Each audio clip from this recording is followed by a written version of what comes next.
Hello everyone. आज का episode जो है मैंने अपने बहुत ही खास मित्र से किया बातें, जिनका नाम है आशीष पुटान। वो मेंटर्स ज्ञान के फाउंडर हैं और साथ ही साथ आज तक 3 से 4 साल में वो 200 से ज्यादा इंटरव्यूज ले चुके हैं टॉपर्स का।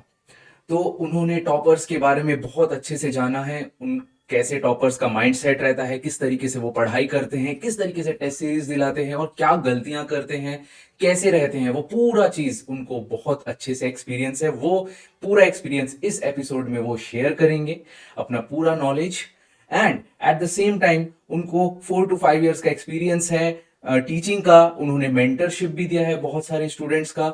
इवन जो मेंटर्स ज्ञान करके उनका जो स्टार्टअप है उसमें भी उन्होंने बहुत सारे सीजीपीएससी एस्पिरेंट्स को गाइड दे रहे हैं। तो बहुत सारी हमने अच्छी अच्छी बातें करी ये एपिसोड में। अगर आप गवर्नमेंट एग्जाम का प्रिपेयर कर रहे हैं तो ये वीडियो जरूर देखिए, बिकॉज वो यूपीएससी, गेट, ईएससी, सीजीपीएससी इन सारे टॉपर्स के साथ बातें करते रहते हैं, इंटरव्यूज लेते रहते हैं। तो पूरा देखिएगा ये एपिसोड। एंड अगर वीडियो पसंद आया तो लाइक करिएगा, सबके साथ शेयर करिएगा एंड कमेंट में बताइएगा कि कैसा लगा। फीडबैक जरूर दीजिएगा। आइए चलिए देखते हैं।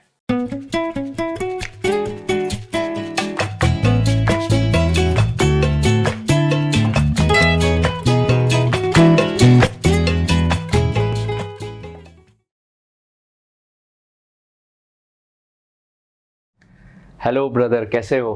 बढ़िया यार। बताइए, इतने सालों का आपका जो एक्सपीरियंस है, अभी आपने अब कितने सालों से ये जो इंटरव्यू आप जो ले रहे हैं, ये सारी चीज़ें जो कर रहे हैं, उसका एक्सपीरियंस आपको कितने साल का हो गया है? ऑलमोस्ट 3 से 4 साल का हो गया है। और कितने इंटरव्यूज ले चुके हैं? 200 से ऊपर कई। 200 के ऊपर इंटरव्यूज का। हाँ। तो मेनली आप जो है वो टॉपर्स का लेते हैं, राइट? जो कौन कौन से एग्जाम्स के? स्टार्ट किए थे इंजीनियरिंग, यूपीएससी इंजीनियरिंग सर्विसेज कराता है उसका। फिर गेट के टॉपर्स, फिर आईएएस ऑफिसर्स, फिर स्टेट के टॉपर्स जो होते हैं, डिप्टी कलेक्टर, डीएसपी, उन सब का इंटरव्यू। तो ऐसा करते हुए मतलब ऑनलाइन ऑफलाइन मिक्स करते हुए 200 प्लस इंटरव्यूज। ओके, तो सबसे पहले तो ये बताओ कैसे हो आप, कैसा चल रहा है लाइफ?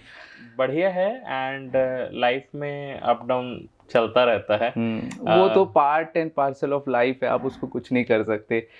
वहीं से तो हमको सीखने को मिलते हैं चीज़ें। तो ये पूछना चाहूँगा, जो इतने सालों से आप कर रहे, आपने क्या सीखा इतने सारे टॉपर्स से, और मेनली क्या था एक्सपीरियंस आपका? देखो, पहला तो ऐसा है कि टॉपर्स भी हम जैसे आम लोग ही रहते हैं। हम लोग उनको एस्पायर करते हैं, देखते हैं, सोचते हैं कि ये तो आईएएस है, ये तो कलेक्टर है, तो वो बहुत बड़ा कोई ऐसा होगा। नहीं, वो लोग भी बहुत सारी गलतियां करते हैं, बहुत कुछ सीखते हैं, वो भी डरते हैं। उनको ऐसा नहीं रहता है कि पेपर दिला के आ गए और एकदम श्योर रहते हैं कि यार मैं तो सिलेक्ट हो ही गया करके। तो चीज़ें वेरी करती रहती है उनके साथ भी। पर सबसे ज़्यादा इन सब के बीच में बहुत सारी चीज़ें कॉमन है। मतलब अब तो इतना हो गया है ना कि अगर कोई मुझे अपना डेली रूटीन बता दे तो मैं ये बता सकता हूँ कि ये कौन से रास्ते जा रहा है। क्योंकि इन सब के बीच में ना बहुत सारी चीज़ें कॉमन है जो एक टॉपर के अंदर होता है। ठीक है, तो जैसे अगर स्टार्ट करें तो सबसे पहले कि कंटिन्यूटी बहुत रहती है। ठीक है, डिसिप्लिन बना के रखे रहते हैं और कंटिन्यूस मेहनत करते हैं। ऐसा नहीं कि आज पढ़ लिए 12 घंटा, फिर 3 दिन नहीं पढ़े, फिर पढ़ लिए 12 घंटा, ऐसा नहीं होता है। कंटिन्यूटी रहती है। दूसरा है पॉजिटिव एटीट्यूड। मतलब ये तो जिंदगी के हर एक पर्सन के अंदर ऐसा रहता ही है, जो भी सक्सेसफुल हुआ है, पर इनके अंदर रहता है कि पॉजिटिव रहते हैं, यार कुछ तो अच्छा ही करेंगे ऐसा करके। एक और इम्पॉर्टेंट बात बताऊँ, मतलब शायद इससे कुछ लोग डिमोटिवेट हो जाएं, पर ना 95% लोगों का ना स्कूल टाइम से ही अच्छे रहते हैं। मतलब बचपन से ही ना उनको पढ़ने की आदत रहती है। 90 से 95%? 90 से 95%। मैंने सबसे पूछा है उनका 10th बताओ, उनका 12th बताओ, सब लोग, कोई भी ऐसा नहीं था जो ये बोल दे कि मेरा एकदम ख़राब था, मैं वो 5% कंसिडर कर रहा हूँ, कुछ लोग हैं, पर उन लोगों का ऐसा था कि पारिस्थितिक बचपन में उतना अच्छे से गाइडेंस नहीं मिला करके नहीं किए। पर ना सब लोगों के साथ ऐसा था कि सबका या तो 10-12 टॉप किए हुए हैं या अबव एवरेज हैं, 75 से 80 के ऊपर ही हैं, ये कॉमन था। तो इसके पीछे साइकोलॉजी भी है ना यार। आप एक मेजर चंक अपने लाइफ का बचपन में बिताते हैं और उस समय आपको एक हैबिट बिल्डअप होती है। ये तो हम सब मानते हैं ना कि अगर हैबिट अच्छा रहे तो वो जिंदगी भर साथ देता है। बिल्कुल बिल्कुल। तो ऐसा है कि जब उनसे बात की गई है ना, उनसे पूछा गया, तो उनको ना बैठने की आदत थी। आप मोस्टली गौर करेंगे कि क्यों आईआईटियंस ही यूपीएससी निकाल रहे हैं, है ना, या छत्तीसगढ़ की अगर बात करें तो एनआईटियंस ही मेजरली जो है वो अच्छे पोस्ट्स पे हैं, फर्स्ट टॉप 10 में रहते हैं। और ऐसा ही हर जगह है। मतलब मैं तो सिर्फ अच्छा कोट नहीं किया था मैंने, मेरे ऐसे कनेक्शंस हैं कि मैं आईआईटी जेई फर्स्ट रैंकर्स से भी बात कर चुका हूँ, वो भी ऑलमोस्ट ऐसे ही बैंक के टॉपर्स, एनडीए के टॉपर्स, मतलब ऑलमोस्ट एक पूरा ना वो बन चुका है बंच की ना, सबके अंदर कॉमन है। तो ना ये 3 चीज़ें तो मैं इमीडिएटली कोट कर सकता हूँ कि भाई वो लोग बहुत ज़्यादा कंटिन्यूस रहते हैं, पॉजिटिव एटीट्यूड मेंटेन रहता है और उनको ना बैठने की आदत रहती है। तो मैं ये बोल सकूँ 90 से 95% कंटिन्यूस रहते हैं। सो व्हाट अबाउट वो 5% जो रहते हैं उन वो कंटिन्यूस तो सब रहते हैं। मैंने सिर्फ कहा कि जो लोग मतलब बचपन से अच्छे हैं ना, वो लोग बाद में भी जाके इम्प्रूव मतलब अच्छा ही किए लाइफ में। ओके।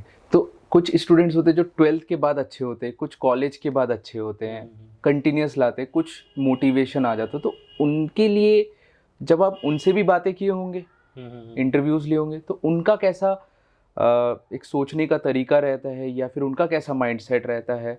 सेम रहता है कि सडन वो, मतलब ऑब्वियस ही बात है, वो ट्रांजिशन पीरियड के बारे में मैं बात करना चाहता हूँ जो लोग वो 5% के अंदर आते हैं। हाँ, 5% के अंदर बात मैं जो गौर किया ना वो ये है कि पहली बात कि उनको राइट गाइडेंस मिल जाता है। मतलब समझ लो आसपास में कोई आपका पड़ोसी जिसके साथ आप बचपन में खेले हुए और वो अचानक से रैंक ले आता है, कलेक्टर बन जाता है, आईएएस बन जाता है, एक अच्छे पोजीशन पे पहुंच जाता है, तो आप उसको देखते हो और सोचते हो कि ये कर सकता है तो मैं क्यों नहीं कर सकता करके, है ना। आपके लिए सडन एक आ जाता है मोटिवेशन, ठीक है। दूसरा रहता है कि कुछ ऐसे कंडीशंस आपके लाइफ में बनने लग जाते हैं ना कि वो आपको पुश करता है कि आप अच्छा करो। फाइनेंशियल हो सकता है,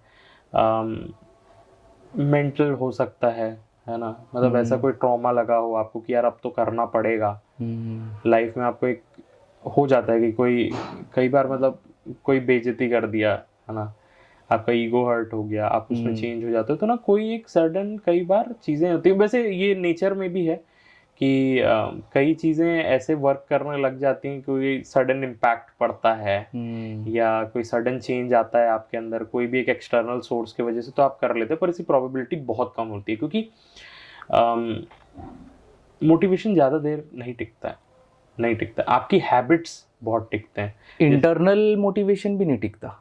इंटरनल मोटिवेशन टिकता है, पर क्या रहता है कि आपको उसको बार बार देना रहता है। जैसे मैं आपको बता रहा हूँ एग्जाम्पल के लिए, जिन लोगों को नहीं पता है कि 2 टाइप के थोड़ा इंटरनल एक्सटर्नल के बारे में थोड़ा बता दीजिए। इंटरनल मोटिवेशन भी होता है, एक्सटर्नल मोटिवेशन होता है। एक्सटर्नल जैसे आप वीडियोस वगैरह देख लेते हो, मूवीज देख लेते हो और किसी की कहानियां सुन लेते हो, तो आप कर लेते हो। और इंटरनल मोस्टली एक्सटर्नल का ही इम्पैक्ट होता है।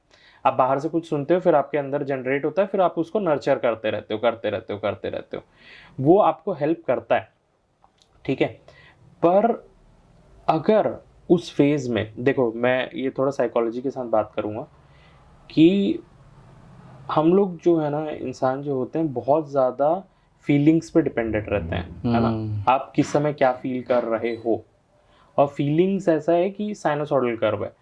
आज आप टॉप ऑफ द वर्ल्ड पे हो, कल आपको लगेगा कि यार ये क्या हो रहा है करके। फिर आप टॉप ऑफ द वर्ल्ड में रहोगे, यार पूरी दुनिया जान रही है, बहुत पैसे आ रहे हैं, हर एक चीज़ है। अगले ही पल लगेगा कि यार ये तो टेम्पररी है, अच्छा नहीं है, ऐसा करके आप फिर नीचे चले जाते हो। तो कई बार वो जो आपके पास मोटिवेशन रहता है ना, वो धीरे से कम होने लग जाता है। तो ना आपको पहले जैसा आप परफॉर्म नहीं कर पाते, ठीक है। पर उसी के कंपैरिजन में मैं बता रहा हूँ, हैबिट होता है जो आप साल दर साल बनाते रहते हो। जैसे एग्जाम्पल के लिए, आज आप अगर ब्रश नहीं करो, कैसा दिन रहेगा आपका? खराब हो जाएगा ना। पर आप क्या उसको एकदम ध्यान लगा के रोज करते हो? मतलब ऐसा जाते हो कि यार खुशी खुशी या मजा आ रहा है ब्रश कर रहे हो? नहीं, वो एक हैबिट बन चुका है। हैबिट की खास बात ये है ना कि जिस दिन उसको नहीं करो उस दिन आपको ना वो चीज खलती है, वो मजा नहीं आता है। तो मैं बस ये कहूंगा ना कि हैबिट बनाना ज़्यादा ज़रूरी है। इंटरनल मोटिवेशन लाओ, रहना चाहिए। हम सबके अंदर एक मोटिवेशन है यार। ऑब्वियस सी बात है कि हम सबको लाइफ में बहुत अच्छा करना है, हेल्थ में अच्छा करना है, फिजिकली, मेंटली, स्पिरिचुअली सब अच्छा करना है। क्योंकि ये सब हम लोगों ने आसपास की दुनिया से बचपन से सीख लिया है। अंदर में एक रहता है कि यार करना है करना है, पर क्यों नहीं कर पाते? क्योंकि वो हैबिट नहीं है ना? और हैबिट बनाना थोड़ा मुश्किल काम रहता है स्टार्ट में, फिर धीरे धीरे हो जाता है। एक और मोटिवेशन, इंटरनल मोटिवेशन, जब ये मैंने एक्सपीरियंस किया है, जैसे हम जब प्रिपरेशन करते हैं, हम मार्क्स लाते हैं, या कोई भी एक क्वेश्चन जो टफ था वो नहीं बन रहा था बट अब बनने लग गया, तो वो एक अंदर से मोटिवेशन आता है, वो मोटिवेशन भी मेरे ख्याल से बहुत हेल्प करता होगा। जितने भी एस्पिरेंट्स होते हैं, टेस्ट में अच्छा मार्क्स आया, वो एक अंदर से जो मोटिवेशन आया। मैं ये चीज़ को देखा हूँ पर इसके परसेंटेज बहुत कम है। मतलब मैं अनअकैडमी में 400 बच्चे अभी पूरा गाइड करा था गेट के पहले, एंड 400 में से मुश्किल से 10 लोग थे जो लोग मेरा बात मानते थे। और ये फैक्ट है, ये एकदम फैक्ट है, नहीं मानते। और क्यों मैं ऐसा कह सकता हूँ पता है कि ना, प्रोफेशनल्स के साथ कभी झूठ नहीं बोलना चाहिए। वो जो बोलते हैं ना इंटरव्यू के टाइम पे झूठ नहीं बोलना चाहिए, प्रोफेशनल्स के सामने, सीवी के सामने झूठ नहीं बोलना चाहिए, क्योंकि सबके झूठ कॉमन रहते हैं। मतलब अगर कोई नहीं पढ़ा है ना, सबका यही है कि मैं बीमार पड़ गया था, या सबका ऐसा है कि मेरे सेमेस्टर एग्जाम चल रहे थे तो मैं नहीं पढ़ पाया, या कोई XYZ था जिसमें कॉमन पैटर्न मिल जाता है। तो ये कैसे कि सबका हो जाता है और इसका नहीं हो पाता है। और इसी में मैं बता रहा हूँ, मैं अभी UPSC रैंक 1 का टॉपर का इंटरव्यू लेने के लिए गया था। मैं पूछा, आप तो 21 साल के हो, मतलब 2021 के पास आउट हैं और 22 में फर्स्ट रैंक आ गया उनका। मैंने पूछा ऐसा कैसे हो गया? कॉलेज में तो यार इधर सब लोग बोल रहे हैं कि असाइनमेंट रहता है, सेमेस्टर रहता है, हर एक चीज़ रहता है, उसके बाद भी आप पेपर निकाल लिए, कैसे? तो उनका बस एक कहना था कि यार हम सबके पास ना बहुत एक्सक्यूजेस हैं, पर अगर आप एक चीज़ पे फोकस करोगे ना, आप अपने एक्सक्यूजेस को दूर कर लोगे। हम सबके पास अभी मैं यहाँ नहीं आना चाहता तो मेरे पास एक एक्सक्यूज रेडी रहता। मेरे को यहाँ से पानी क्यों नहीं पीना है, उसके लिए एक एक्सक्यूज रेडी रहेगा। हर चीज़ के लिए एक्सक्यूज रेडी है। तो जिस दिन आप उस चीज़ से ऊपर उठते हो ना, आप अपने एक्सक्यूजेस से ऊपर उठते हो, तो आप कुछ अच्छा ही करते हो। वो एक बहुत बड़ी कड़ी रहती है एक्सक्यूज़ जो जनरली स्टूडेंट्स देते हैं। अच्छा, और टॉपर्स में आपने क्या ऐसा कॉमन चीज़ देखा है? मोस्ट ऑफ द जो टॉपर्स होते हैं, ऑब्वियस ही बात है, उनका माइंडसेट रहता है, उनका ये रहता है। एक मैंने जो कॉमन चीज़ देखा है, मैं उसके बारे में बता रहा हूँ। वो लोग विजुअलाइज करते हैं, विजुअलाइज इन द सेंस मैं बोलूँगा कि मैनिफेस्ट करते हैं। वो अपने आप को देख सकते हैं फ्यूचर में कि वो टॉपर बन रहे। तो क्या ये बात कितनी सच्चाई है? ये सही में करते हैं? सही में ऐसा होता है कि वो बस प्रिपरेशन ही करते रहते हैं और सीधा रिजल्ट के दिन रिजल्ट आया? क्या है ये बात? एक्चुअल में बहुत अच्छी बात कही है आपने, और ये मैंने अपने लाइफ में ऑब्जर्व किया। पर नॉर्मली मैंने मतलब इस चीज़ को कभी उनसे पूछा नहीं। मतलब ये एक मेरे लिए भी पॉइंट है कि अगली बार से मैं उनको ये चीज़ पूछूंगा, क्योंकि लॉ ऑफ नेचर इस चीज़ पे काम करता है। आप जो चीज़ को सोचते हो ना, चीज़ें होती हैं। एक आध लोगों से ऐसे पूछा था तो देवर लाइक कि ये नहीं पता रहता है कि वो फर्स्ट रैंक लाएंगे या टॉप 10 में लाएंगे, पर ये रहता है कि बनेंगे तो है। ये मैंने ऑब्जर्व किया है। उनका ये नहीं रहता है कि मैं टॉप 10 में ले आऊँगा या फर्स्ट रैंक ले आऊँगा। उनके लिए नंबर वैल्यू नहीं रहता, पर वो अपने आप को ये देखे रहते हैं कि हाँ मैं IAS बनूंगा, हाँ मैं डिप्टी कलेक्टर बनूंगा, हाँ मैं DSP बनूंगा, हाँ मैं वर्दी में अपने आप को देखूंगा। इन लोगों के लिए तो स्पेशली देखा है मैंने, जिन लोगों को जैसे डिप्टी सुपरिटेंडेंट ऑफ पुलिस या सब इंस्पेक्टर, ऐसे कोई भी जितने भी यूनिफॉर्म वाले रहते हैं ना, आर्मी वाले, तो वो लोग अपने आप को इमेजिन किए रहते हैं और वो लोग बार बार ये कहते हैं कि वर्दी पुकारती है, बुलाती है। आप थोड़े दिन बाद आपको वो चीज़ें मिलने लग जाती है। अपने पर्सनल लाइफ पे भी मैंने इस चीज़ को गौर किया है। आप बड़ा एम करेंगे ना तो आपको चीज़ें मिलती हैं। तो सबसे मेन चीज़ जो है कोचिंग की अगर मैं बात करूँ तो कितना % कोचिंग का ये रहता है उनके लाइफ, मतलब उनके प्रिपरेशन में कितना % रोल अदा करता है ये कोचिंग, कि उनका माइंडसेट ही सब कुछ होता है? मैं कहूँ कि मैंने दोनों टाइप के लोग देखे हैं, जो लोग कोचिंग गए भी, जो लोग कोचिंग नहीं भी गए। कोचिंग के फ़ायदे हैं, नुकसान है, सेल्फ स्टडी के फ़ायदे हैं, नुकसान है। बहुत इंपॉर्टेंट चीज़ें मैं इसमें कोट कर सकता हूँ। देखिए, अगर आप सेल्फ डिसिप्लिन्ड हैं, अगर आपको पता है कि आपको सुबह उठना है, ये सारी चीज़ें पढ़नी है और फिर आपको कंक्लूड करना है, आपको अगर सही प्रोसेस पता है तब आप बिना कोचिंग के चीज़ें कर सकते हैं, गारंटी है। क्योंकि कई लोगों का ऐसे फाइनेंशियल स्टेट नहीं होता है, कई लोग इतने ब्रेनी रहते हैं कि वो लोग ये डिसाइड कर लेते हैं कि भाई कर लेंगे करके। पर उसमें यही काम आता है। देखो, कोचिंग में क्या रहता है, कोचिंग ये कर देता है कि आपके लिए परोस के सब कुछ दे देता है, ठीक है। अब मैं कोचिंग के फ़ायदे बताता हूँ। कोचिंग के फ़ायदे ये हैं कि आप के पास एक स्ट्रक्चर्ड कोर्स रहता है, ये पढ़ना है करके, ठीक है। तो एक बच्चा सुबह उठता है, 9 बजे जाता है, आता है, क्लास के उसके होमवर्क करता है और फिर सो जाता है, ठीक है। तो इसमें एक स्ट्रक्चर बन गया रहता है कि यार जाना है, पढ़ना है, आना है करके। वहीं पर एक पर्सन जो बिना कोचिंग के है, वो सुबह अपने हिसाब से उठ रहा है, जो सोर्सेस मिल जा रहे हैं पढ़ रहा है, ये सारी चीज़ें थोड़ी सी प्रॉब्लम होती है। पर कोचिंग के नुकसान भी हैं। अब कई लोग सोचेंगे नुकसान कैसे हो सकता है करके। देखो, पहला ये कि अगर आप रॉन्ग कोचिंग में चले गए, आपको ये तो लगता है कि सस्ते में हो जा रहा है, कर लेते हैं करके, कुछ तो सीखेंगे। क्योंकि कई ऐसे कोर्सेस हैं जो 40,000 में होते हैं, कई वही 4,000 में भी हो जाते हैं, सेम कोर्सेस। तो इसमें क्या होता है ना, अगर एक रॉन्ग नॉलेज आपके दिमाग में चला गया, उसको निकालना बड़ा मुश्किल हो जाता है।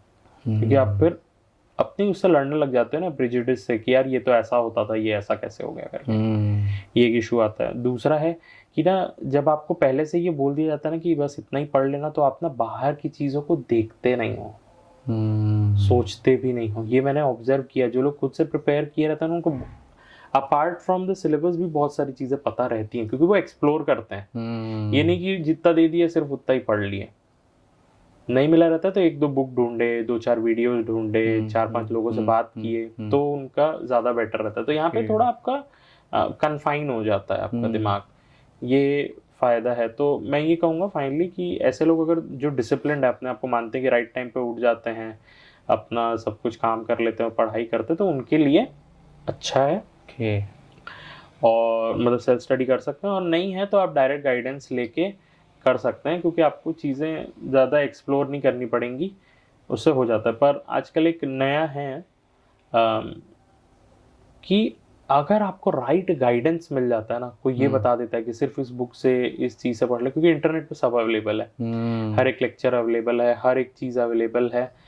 चाहे आप किसी भी एग्ज़ाम की बात करें तो सब कुछ अवेलेबल है। बस कोई ना राइट पर्सन जो क्वालिफाइड हो उस चीज़ के लिए, जिसने उस चीज़ को एक्सपीरियंस किया हो, पॉजिटिव एटीट्यूड रखता हो। ऐसे भी नहीं, कई लोग ऐसा रहता है ना कि सालों से पढ़ रहे रहते, फेल होते रहते, तो उनके माइंडसेट बन गया रहता है कि मैं नहीं कर पाया, तू क्या करेगा।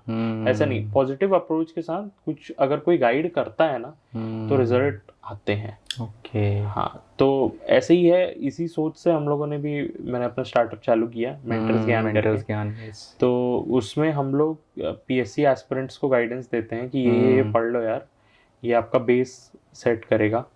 और ऐसे ही लोग गाइड करते हैं जिन्होंने खुद इस एग्जाम को निकाला हुआ है, इंटरव्यू लेवल पे और अलग अलग पोजीशंस पे हैं। तो ये लोगों को एक्चुअल में हेल्प कर रहा है, पर्सनलाइज्ड गाइडेंस, ठीक है। पहले तो ऐसा रहता था ना कि किसी को पता भी नहीं रहता था, और आपको कोई भी कुछ गलत ज्ञान दे दे, आपका लाइफ फिनिश हो सकता है, ये तो आप जानते हैं। इसलिए खैर, मेंटर्स ज्ञान के लिए तो आप बहुत अच्छा काम कर रहे हैं, ये मैंने भी देखा है पर्सनली। तो थोड़ा मेंटर्स ज्ञान के बारे में बताइए, क्या उसमें आप करते हैं और उसमें क्या क्या चीज़ें आप जो है प्रोवाइड करते हैं स्टूडेंट्स को? तो ये ऐसा हुआ था कि मैं अनअकैडमी के लिए काम करता था एंड वहाँ पर मैं IAS officers, IAS officers, GATE के टॉपर्स सबका इंटरव्यू लिया करता था। फिर मैं बिलासपुर जब गया तो कई जो लोग थे वो लोग मेरे को पहचाने, बोले कि सर मैंने आपका वीडियो देखा है, पर ऐसी ही चीज़ आप यहाँ पर क्यों नहीं करते करके, यहाँ पर के लोगों को एक्चुअल में नीड है। तो फिर मैंने सोचा कि हाँ यार, लोगों का यहाँ पर का भी तो हेल्प होना चाहिए, क्योंकि यहाँ पर का भी एक्सपोजर मिलना चाहिए ना पूरे इंडिया को कि हम लोग छत्तीसगढ़ में क्या क्या कर रहे हैं। तो इसी ऑब्जेक्टिव के साथ मैंने डिप्टी कलेक्टर्स का इंटरव्यू लेना चालू किया और पहला ही वीडियो बहुत ज़्यादा हिट हुआ, बहुत ज़्यादा। आज 40-50,000 उसमें व्यूज़ हैं। तो ऐसे थोड़ा मिलने लगा। पर इसके बाद नेक्स्ट चैलेंज क्या आया कि एक जनरलाइज्ड गाइडेंस हर जगह है। जनरलाइज्ड गाइडेंस सबको मिल जाता है कि इतना घंटा 16 घंटे पढ़ो, है ना, और नोट्स बनाओ, टेस्ट, तो ये सब कुछ है। पर कई बार ना आपकी स्ट्रैटेजी आपकी पर्सनलाइज्ड होनी चाहिए, आपके लाइफ के अकॉर्डिंग, आपकी दिनचर्या, आपके अलग प्रॉब्लम्स होंगे।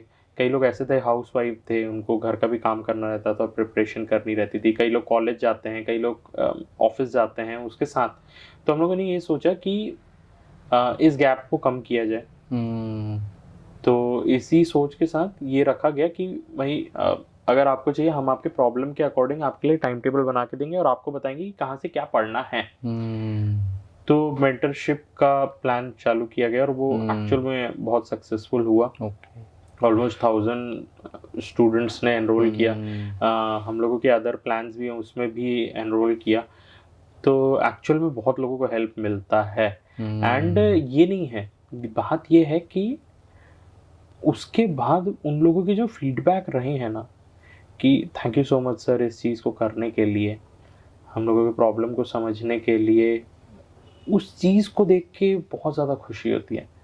हम लोगों ने चीज़ों को अफोर्डेबल भी रखा, एक कॉल 99 रुपीज़ का ही रखा। कई लोग ये भी बोले कि सर फ्री कर देना चाहिए था, आपको क्या चीज़ की प्रॉब्लम है, क्या चीज़ की कमी है। पर ना एक है कि ना, चीज़ों को फ्री कर दिया जाता ना तो उस चीज़ की वैल्यू नहीं होती है। इसलिए फ्री मत करो, अफोर्डेबल करो, ये हम लोगों का है। तो इतने सालों का जो एक्सपीरियंस है आपका, इसमें आपको क्या लगता है, ऑफलाइन से ज़्यादा सिलेक्शंस होते हैं कि ऑनलाइन? देखिए, ऑनलाइन का ऐसा है कि I mean coaching, offline coaching versus online coaching की बात कर रहा हूँ मैं।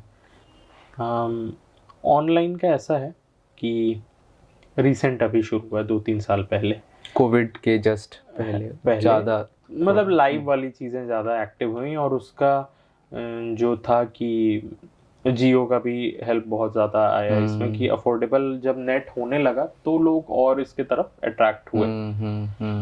प्रोज हैं, सबके प्रोज कॉन्स हैं। और फिर वही बात आती है कि कौन ज़्यादा डिसिप्लिन्ड है, क्या है। देखिए, ऑफलाइन शुरू से चलता आ रहा है,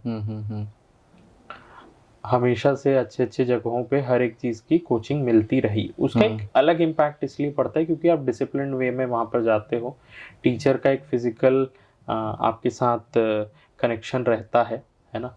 तो ये सारी चीज़ें रहती हैं।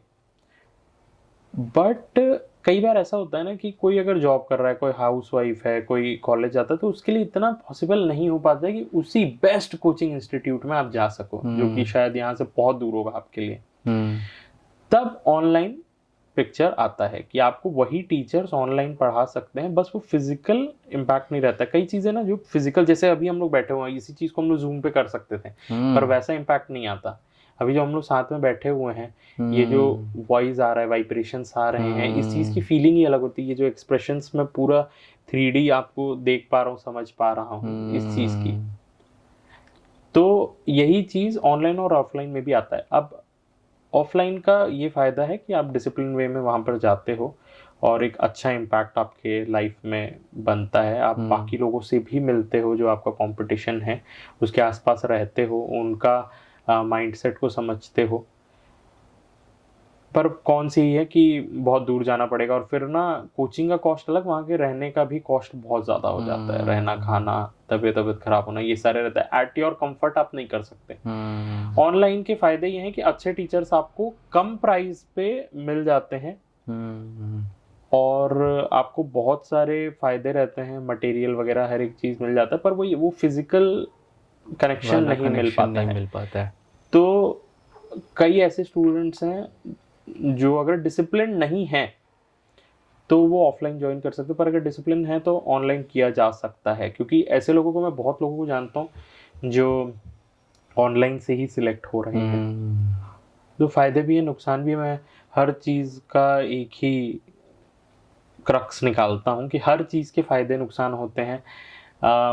ऐसे ही सेम ये मेरा एक लाइफ में एक पर्सपेक्टिव है कि ना, इंसानों में भी है ना, अच्छे होते हैं, बुरे होते हैं, सबके अंदर अच्छाई होती है और बुराई होती है।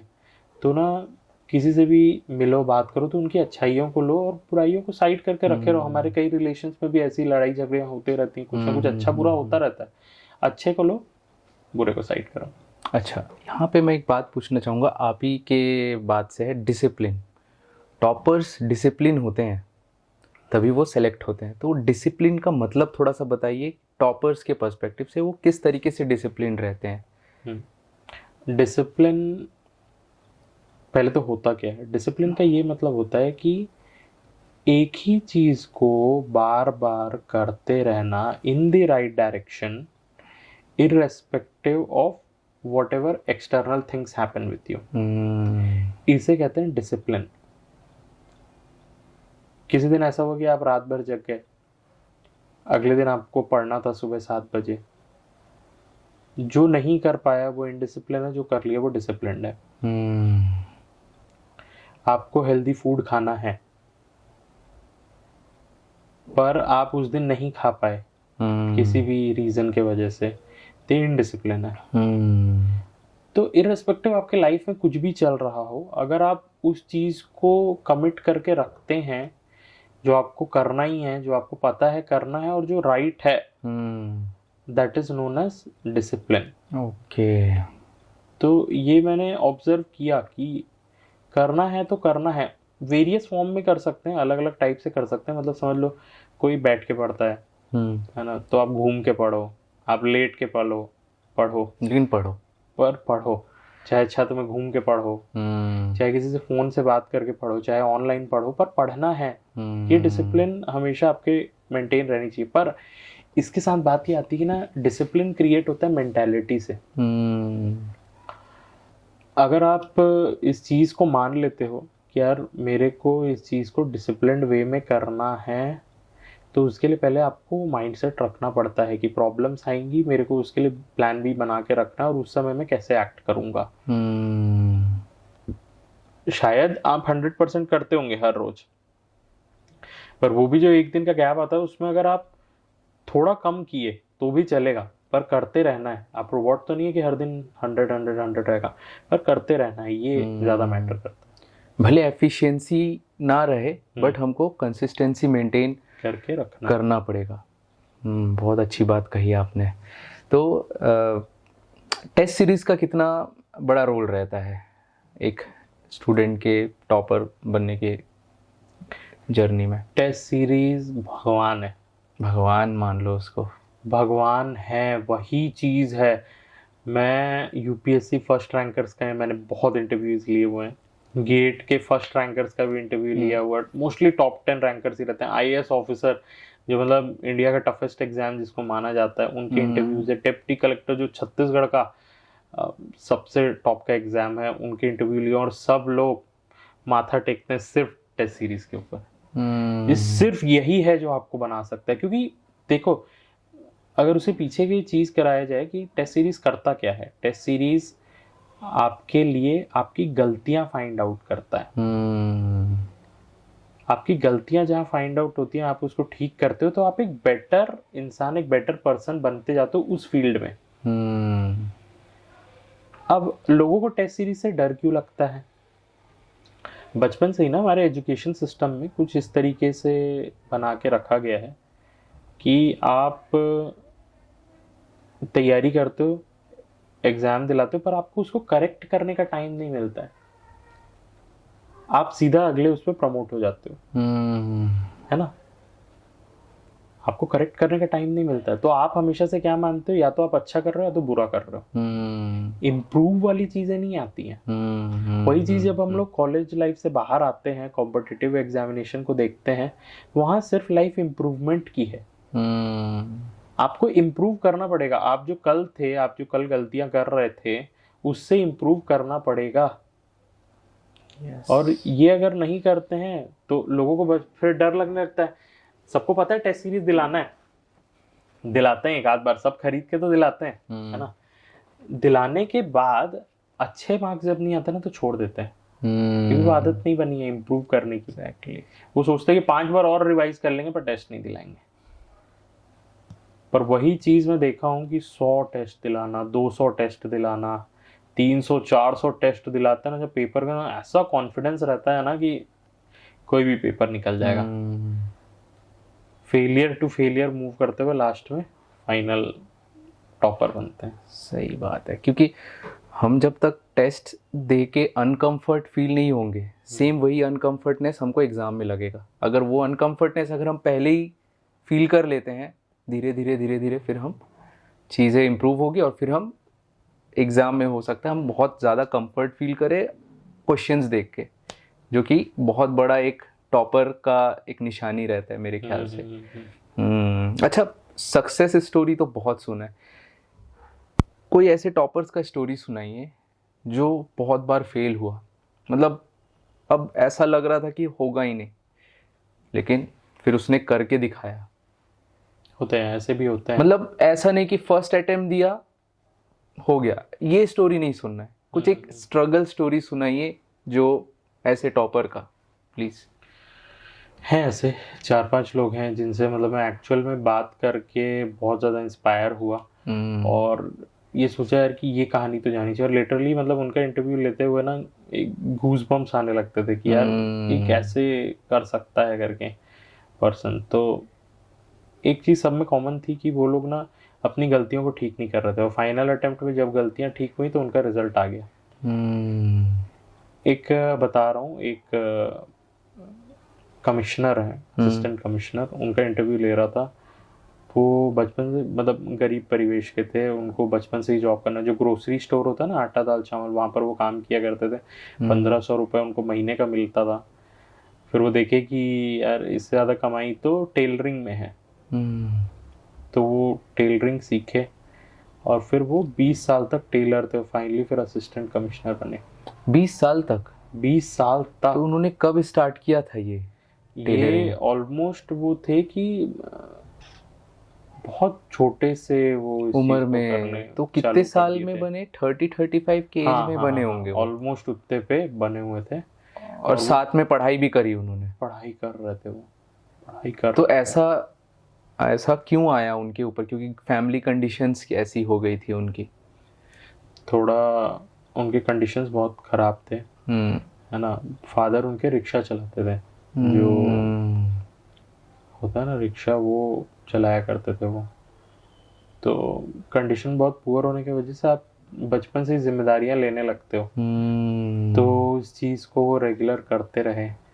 फिर सुबह उठते थे 5 बजे, आते थे बिलासपुर कोचिंग करने के लिए। फिर वहीं पर वो सोचे कि यार कुछ पैसा कमाना पड़ेगा, तो वहीं पे दर्जी लग गए थे वो, लेडीज टेलरिंग बुटीक जिसको कहते हैं, उसमें किया करते थे और साथ साथ तैयारी भी करते थे। सब कुछ ऐसे मैनेज करते हुए, ऐसा नहीं था बचपन से बहुत ग्लोरियस थे पढ़ाई में, ये नहीं था, पर वो ये थे कि कंसिस्टेंट रहेंगे। तो पहली बार में पेपर नहीं निकला, वो अपने होम टाउन से दिलाते रहते थे। तो उनको ये समझ में है कि यार यहाँ पे माहौल नहीं है, सही गाइडेंस नहीं मिल रहा है करके, तो वो बिलासपुर शिफ्ट मतलब अप डाउन करते रहते थे। पहले गलती की वहीं पर रह के, फिर अप डाउन करना चालू किया।